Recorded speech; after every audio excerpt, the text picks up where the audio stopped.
Okay. Can you please tell me about your family growing up? Well, I was the oldest, and I had 3 brothers and a sister. And we all went to Catholic schools. We started, we lived in the Troby area out at Alexis and Rambo Lane. And then in middle of my freshman year, we moved into the old West End, and we lived on Rockingham Street, which is right off of Collingwood and very near the cathedral, Rosary Cathedral. So I went from being a Blessed Sacrament guy to being a cathedral guy. Did you like that change? It worked out nice for me, you know. We could walk to Central from there, and you know, it was a job getting to Central and getting the transportation from Troby, you know, to Central, and then from Central back to Troby. So it worked out good. And a lot of my friends that I played football and basketball with lived in the cathedral area, so you know, it worked out pretty well. Are those the 2 sports that you played? Those are the 2 I played in high school, yeah. Were your siblings and you close in age? Well, Jack was about 2 years younger than me, and Nick was 1 year younger. And Mary Alice, my sister, and Tom, my brother, I think Tom was about 9 years younger than me, and I think Mary was about 7. I'm not real sure. But I was the older guy. Still am the older guy. So you touched on this a little bit, but what schools did you attend? Well, initially, when we lived in Troby, I think I went to Troby grade school for at least 3 years, probably 4. In the 5th grade, I went a half a year to Ladyfield, and then my mother apparently had some health problems and whatnot, and the 3 of us, myself and my brother Jack and my brother Dick, went to Lady Glen for a half a year, which was like a boys' boarding school. It later became a military school, but it wasn't military when I was there.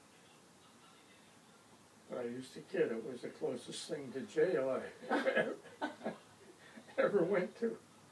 But it wasn't really that bad. Yeah. Uh-huh.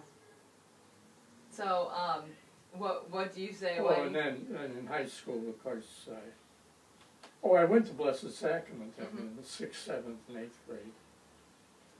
And Grandma was in that class. And then, of course, I went to Central for 4 years. Yeah. So. And I went a short period of time to the University of Toledo after I came out of service. Okay. And it was kind of a confusing mess at the time, so I gave up on it. So can you tell me a little bit about your time serving? Yeah, well, I was drafted right out of high school at 18, and took my basic, I was inducted in Indiana, and I can't even remember the name of the camp I went to. And then I was sent down to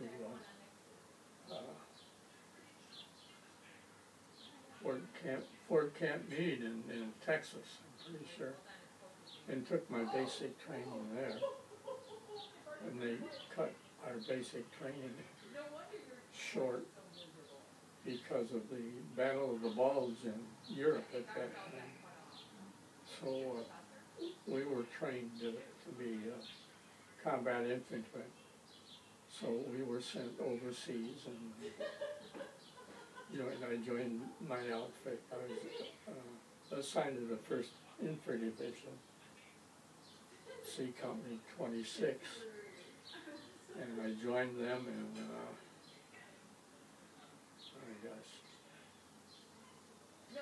town in Germany now. It was right near the Roar River. And then we went on and did what we had to do, But near the end of the war, I had kind of an interesting experience that probably a lot of veterans didn't experience. At the time, we were riding on the back of tanks as opposed to being foot soldiers, and the war was pretty much going in the United States way. And when we were on these tanks, we drove into a German hospital camp. And the tanks drove in, and we could get off, and I guess they had stores where you could get stuff there. I didn't get off. I sat on the tank. I was afraid we were right next to a wall, and all the German officers were going by, nurses were going by, and the officers had on real fancy uniforms with belts and stuff like you see in the movie show. And they never said anything to me. I never said anything to them. Of course, there was a kind of brick wall between us. We were there about 2 hours, and nothing happened, and I guess they called it similar to an open city. And we went out, and we were back in combat when we got very far from the camp. So that was a different experience. And at the end of the war, the Germans were coming in, and I don't remember the town it was, but they were surrendering. And then we were sent to an outpost, and the Germans were fleeing from the Russians. The Russians were treating them badly and whatnot. And they were all coming our way. And we were told that if the Russians kept coming, that we had to try to stop. That never happened. Michelle, can you take it inside when you get a chance?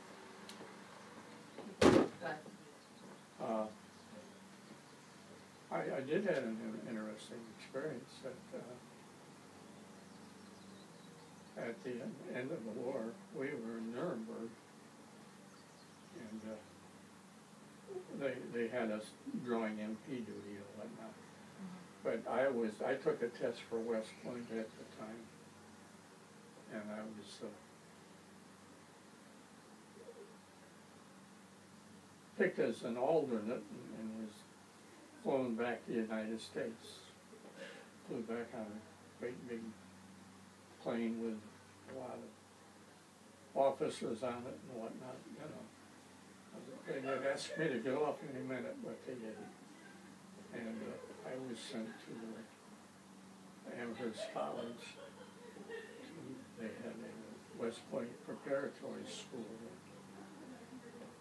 And when I got there, the first sergeant greeted me like I was a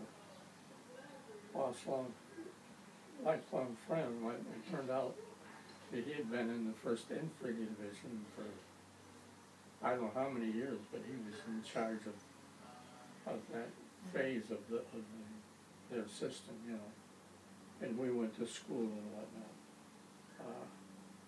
I ended up, because I had hay fever and some of that, I dropped out of the program. And I was just as happy that I did, because I didn't want to stay in the Army, I wanted to get over to your grandmother. Think about getting married. So speaking of grandma, Uh-huh. can you tell me like, about how you guys met? I actually love this story. Well, you know, technically we met in grade school because we were in the same class, 6th, 7th, and 8th grade. Mhm. But I was kind of shy. I didn't talk to girls. You know. She said several times that she was kind of ticked off at me and Dick Bernhardt and a few guys.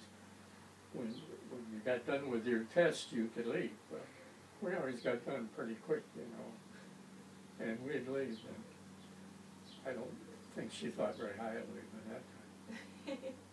But it so happened that I was playing summer baseball not too far from where she lived, and she was out riding bicycles, a couple of her cousins, and they just stopped and watched the game for a short time. She says, "Man, she looks pretty good, you know." So I called her house, and her mother said, "Well, she's babysitting, you know, I can give you the phone number if you want." So she gave me the phone number, and I called her. I said, "This is one of your classmates from Blessed Sacrament." And sorry to say that I was the only one she didn't guess. She didn't guess you? Yeah, but she invited me over, and that started a long time romance. We ended up getting married and having a lot of kids and a lot of nice grandkids and Thanks. stuff like Especially that. me, right? Especially you, right, yeah. I love that story so much. Can you tell me what historical events do you remember during your lifetime? Well, let me think. Just to name a few. Historical? Yeah. Well, of course, 4th of July, you know. Mhm.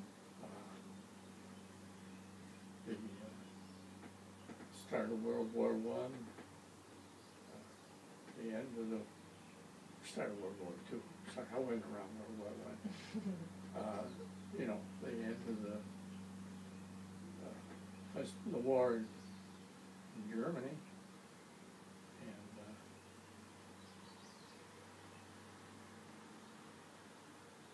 I guess the bombing of Hiroshima and Japan and some of those things. You know. Wow. How did being in the Army or serving, how did that kind of change your perspective on life? Did it change your perspective? Well, I think it did a little bit. You run into a wide variety of individuals. Yeah. And a lot of them grew up different and think different than you. It gave you a more broad idea of what was going on in the world, you know. And, you know, I thought that service was good for you if you weren't hurt morally or physically. A lot of the guys got off on morally, you know, not too hot a deal and whatnot. But I was lucky. I got through it and didn't get hurt and came back. But a lot of guys weren't that fortunate. Yeah. Were you able to stay in contact with some of the guys that you served with? For a short period of time, but not really. It was such a wide variety of Yeah. guys and locations and whatnot. No, I didn't really. Well, you know, my best buddy Ray Helvey and I were drafted at the same time, and he was 9 days older than me, so he was in charge of me. And you know, we went to high school together, And we stayed close together, but we didn't serve in the same outfit, you know. Okay. He went to the, I think, 40th Infantry Division, and I was in the 1st. Okay. So that shows that we were 40 times better than he 40 times. I like the way you put that. So, last question, to finish it off. What's one of your greatest memories this far during your life? Having you as my granddaughter. I'm honored. Well, I think the best thing was having a wonderful wife and mother, grandmother, and, you know, having all the kids. And I was sports-minded, and they were all boys, and they were sports-minded too. So we followed that. But, you know, one of the great things for me is following grandchildren, such as yourself and whatnot, through their sports activities and whatnot. The only bad thing is you got older and got into the higher education thing, my sight went bad. I could enjoy going to your games, but I couldn't see a lot of it. For a while, in some of your high school games, when they were announcing it, Bill Clark, who was the announcer on there, often had an extra headset that he put on me, and I could hear and tell what was going on, and that was always a pleasant thing. That only happened while you were playing, you know. So, but I've enjoyed following all the grandkids, and you know, sports has been kind of my fun part of life, I guess. And it's been really fun watching you. Thanks. And I hope to get to hear you play as opposed to see you play some more. Yeah. Well, I know that all of your grandchildren, and definitely I do, appreciate you coming to everything of ours and being such a support. Well, you know, some of my friends say, Jesus, don't you get tired of doing all that? Isn't it boring? I says, no, we love it. And Grandma loved it just as much. You know, she came along, you know. Yeah. And we went to a lot of Mike's games. When Pat was playing in Dayton, we went to a lot of games in Dayton, and just tried to follow everybody as their time came, you know. Well, we appreciate It was fun. Yeah. Well, thank you for answering everything. Well, that was great. It was easy, right? I'm not sure I answered you very well. Oh, you answered perfectly. You think so? Perfectly. Yeah. Couldn't have answered them better. Okay. Well, I got you food. Yeah. Can I have a hug? You sure can. Thank you so much. I love you. I love you too. Well, Well, I hope. Get Hey, to this. did the coach ever respond to your